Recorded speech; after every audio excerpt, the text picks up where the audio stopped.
جناب 216 آیت نمبر اور 217 اور 18 آج کے درس کی آخری دو آیت، اس پر آپ نے غور کرنا ہے۔ حضور صلی اللہ علیہ وسلم کو اطلاع ملی کہ فلاں علاقے میں مسلمانوں پر بڑی زیادتی ہو رہی ہے، وہ مسلمانوں کو مار رہے ہیں۔ رسالت پناہ صلی اللہ علیہ وسلم نے اپنے پھپھی زاد بھائی، ان کا نام تھا عبداللہ بن جحش رضی اللہ تعالی عنہ، ان سے کہا کہ آپ لشکر کے امیر ہیں، یہ 400 آدمی آپ کے لشکر میں ہیں، فلاں علاقے میں چلے جائیں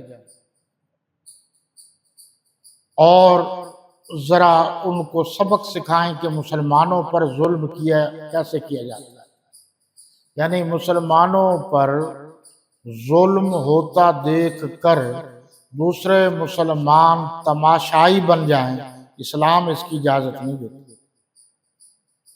اگر کفار مسلمانوں پر زیادتی کر رہے ہیں تو اسلام مسلمانوں کو حکم دیتا ہے کہ اپنے مظلوم مسلمان بھائیوں کا ساتھ دو۔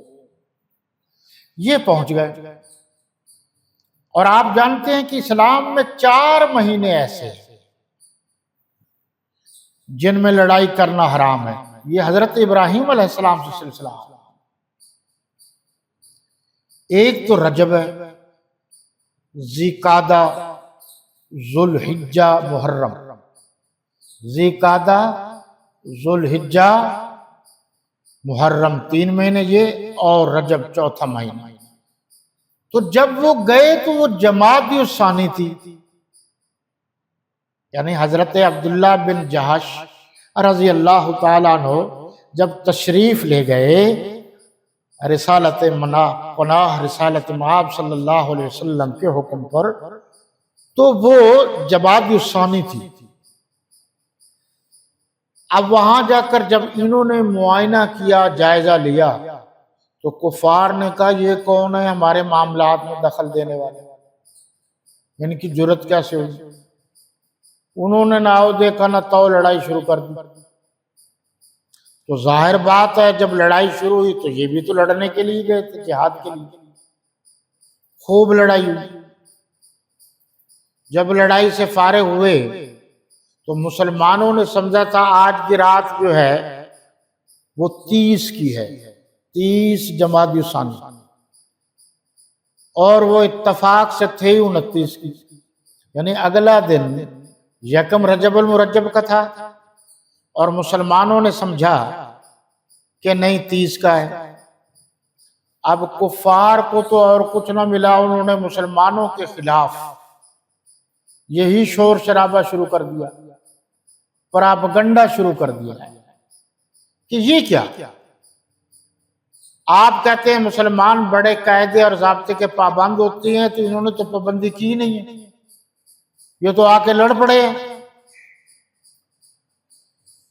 تو مسلمانوں کو یہ بات بڑی شاق گزری، انہوں نے کہا کہ ہم اتنے آئے بھی ہیں، جہاد بھی کیا ہے، تو یہ کیا؟ انہوں نے حضور صلی اللہ علیہ وسلم سے دریافت کیا کہ اللہ کے نبی اصل بات یہ ہے، تو اب آپ بتائیے کہ ہمیں ثواب بھی ملے گا یا نہیں؟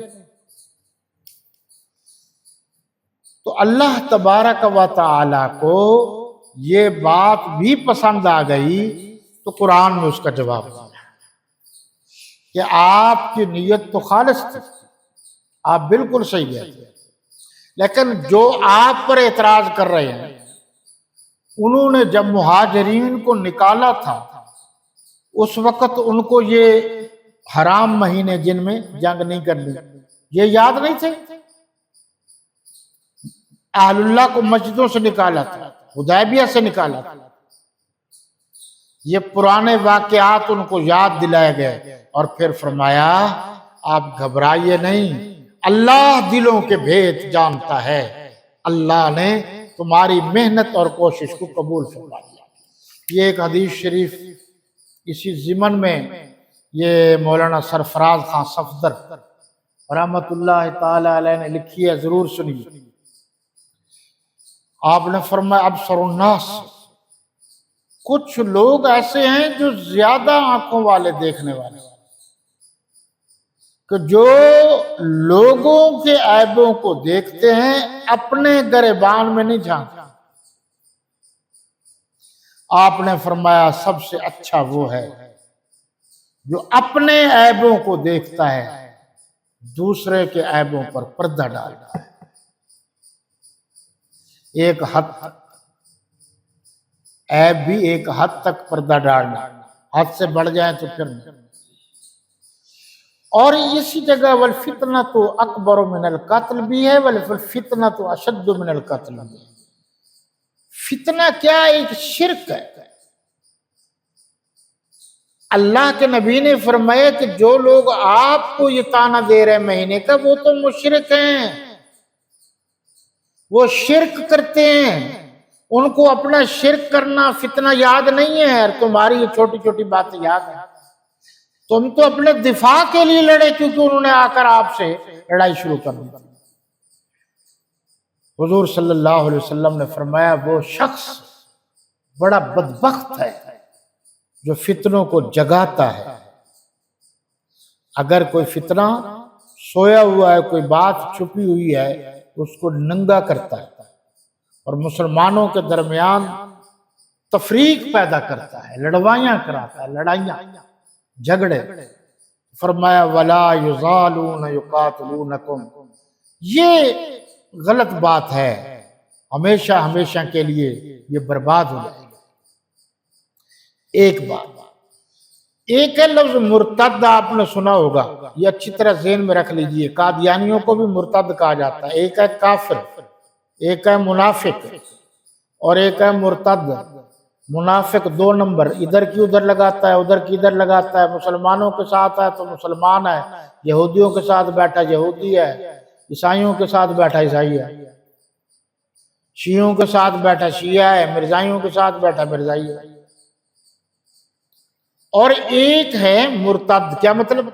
دین اسلام قائم کیا ہے پھر گیا، وہ مرتد۔ جب اس نے دین اسلام قائم کیا، اب اس نے وہ جناب حج کیا، پھر اس کے بعد وہ مرتد ہو گیا، وہ پہلا حج ختم، جتنی پہلے نیکیاں ہیں سب کی سب ختم، پھر شرعی اصولوں کے مطابق اسے سزا ملے گی۔ جب وہ مرتد ہو گیا، اب اس کی ذبیحہ بھی حرام ہے، اس کا نکاح بھی حرام ہے، ان سے رشتہ داری بھی حرام ہے۔ اگر سچے اہل کتاب موجود ہیں، ان کی ذبیحہ جائز ہے، یہ خیال رکھیں۔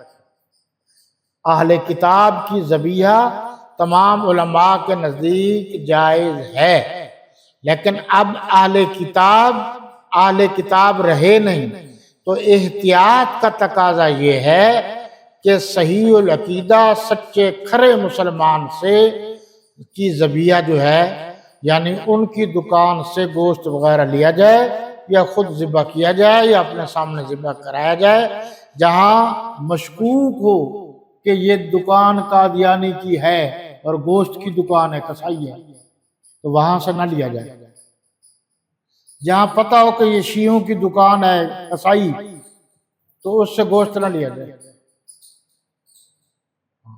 جس کے بارے میں پتہ ہے پکا مسلمان ہے، ٹھیک ہے، پھر لو۔ آگے امام ابو حنیفہ رحمۃ اللہ علیہ، امام مالک فرماتے ہیں اس نے جو نیکی کیا سب کے سب چھٹی کر گئے جی۔ وہ پہلے یعنی مرتد ہونے سے پہلے جو نیکیاں کی، پھر مرتد ہو گیا تو وہ ختم۔ اب وہ اس نے جناب حج کیا تھا، وہ بھی ختم، دوبارہ کرے گا۔ اگر وہ پھر مسلمان ہو گیا، پھر پیسہ آیا، پھر دوبارہ کرے گا، پچھلے نیکیاں ختم ہے۔ تو یہاں حضرت عبداللہ بن جاش آخری آیت پوچھا، اللہ کے نبی آپ بتائیے ہم مطمئن رہیں کہ جو ہم نے جہاد کیا تھا ثواب ملے گا؟